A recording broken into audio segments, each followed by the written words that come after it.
So in situations like this, you got to be careful. You don't know usually exactly how everything was nailed together. So the roofer's nailed through this trim. There's not any flashing or anything. I'm not here to address any of that, but this board is rotten. So I told the homeowner I would address that.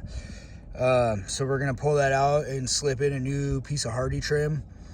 But because the roofer had nailed down through the trim, you got to be careful. I had one nail right here that snapped and chipped out. So now I'm gonna have to dig under here and get that nail out, so there's not just a loose nail that might puncture the roof later. And then now what I have to do, since these are nailed down through the trim, I have to pry that whole edge up before I try to pry this board out anymore. Otherwise, I risk damaging the roofing right here. So sometimes you got to stop for a second and take a look and investigate a little bit before you're getting crazy and start just tearing through stuff.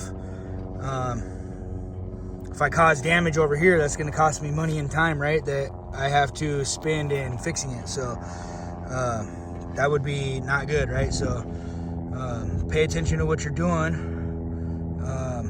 Investigate a little bit further into things, and you should be all right. You know, develop your game plan from there. So there's my little tip for you. Stop and think about what you're doing when you're doing these little tiny repairs, so that way you don't end up with some kind of major repair that's going to come out of your pocket, right? Thanks for watching.